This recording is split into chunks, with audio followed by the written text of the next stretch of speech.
नमस्ते। कक्षा 10 कन्यादान ऋतुराज द्वारा रचित है। कन्यादान कविता में माँ बेटी के स्त्री के परंपरागत आदर्श रूप से हटकर सीख दे रही है। एक माँ शादी के समय अपनी बिटिया को जो शिक्षा देती है, कवि का मानना है कि समाज व्यवस्था द्वारा स्त्रियों के लिए आचरण संबंधी जो प्रतिमान गढ़ लिए जाते हैं, वे आदर्श के मुलम्मे में बंधे होते हैं। कोमलता के गौरव में कमजोरी का उपहास छिपा रहता है।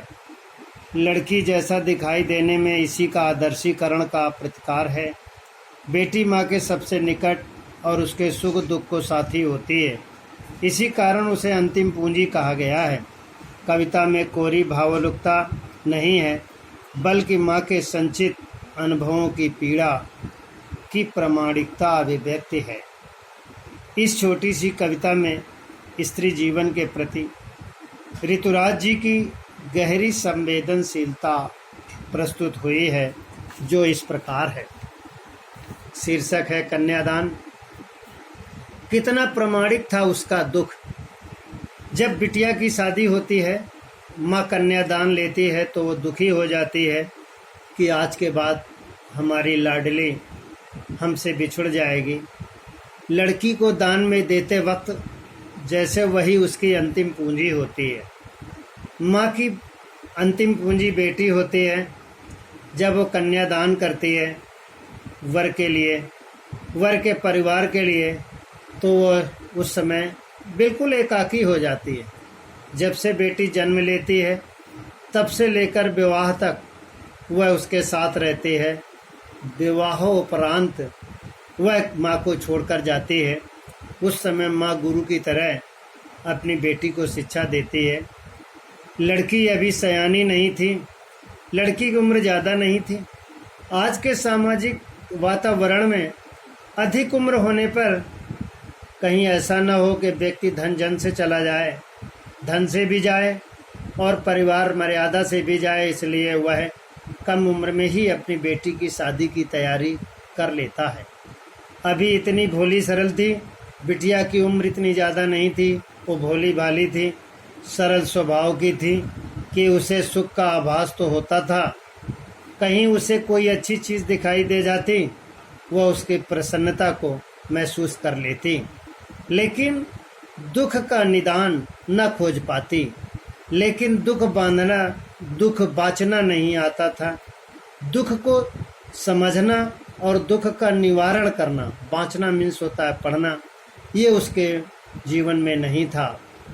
पाठिका थी, वह बेचारी अभी पढ़ लिख रही थी। पढ़ लिख कर कुछ डिग्रियाँ, कुछ उपाधियाँ हासिल की। इसके बाद वह धुंधले प्रकाश की। फिर जैसा कि सबके साथ होता है सामाजिक तौर से, हर बेटी की माँ अपनी बेटी को अच्छे वर, अच्छे परिवार की परिकल्पना में अपना तन मन धन न्यौछावर करने के लिए तैयार हो जाती है।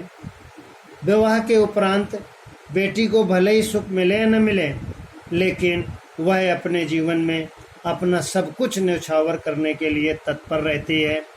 कुछ तुकों और कुछ लयबद्ध पंक्तियों में वह कुछ अपने जीवन के कटु और मधुर दोनों अनुभव को बताती है, और साथ में ये भी बताती है कि एक बेटी होना कितने समाज की गौरव की बात है, लेकिन बेटी की तरह रहना अति आवश्यक है।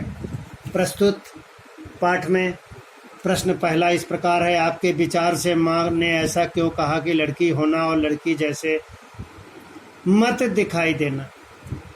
माँ ने अपनी बेटी से इसलिए कहा लड़की होना तो ठीक है, लड़की होने से समाज को लाभ होता है, परिवार को सुख मिलता है, आस पड़ोस में भी वह काम करके अपने पड़ोसियों को खुश कर देती है। लेकिन लड़की जैसे मत दिखना। लड़की का यहाँ पर आशय है कि लड़ने का काम तो करना, सोचना समझना, लेकिन लड़ने के लिए माँ ने नहीं कहा है। क्यों? दूसरा प्रश्न इस प्रकार है, माँ की अंतिम पूंजी क्या है? तो उत्तर उसका इस प्रकार है, माँ की अंतिम पूंजी बेटी होती है। माँ क्या बेटी को समझाती है? माँ बेटी को समझाती है कि प्रत्येक पुत्री अपने परिवार के लिए ही 2 कंधों में जाती है और 4 कंधों से वापस आती है। पूरा जीवन समाज के लिए, परिवार के लिए ही न्यौछावर कर देती है। अतः विद्यार्थी 2 प्रश्नोत्तर और पहले पैराग्राफ के प्रश्न बनाएंगे। पहला पैराग्राफ का प्रश्न इस प्रकार है, प्रस्तुत पाठ का नाम क्या है? कवि का नाम क्या है? प्रश्न नंबर 2, माँ की अंतिम पूंजी क्या है? प्रश्न नंबर 3, बिटिया सयानी हुई थी कि नहीं थी?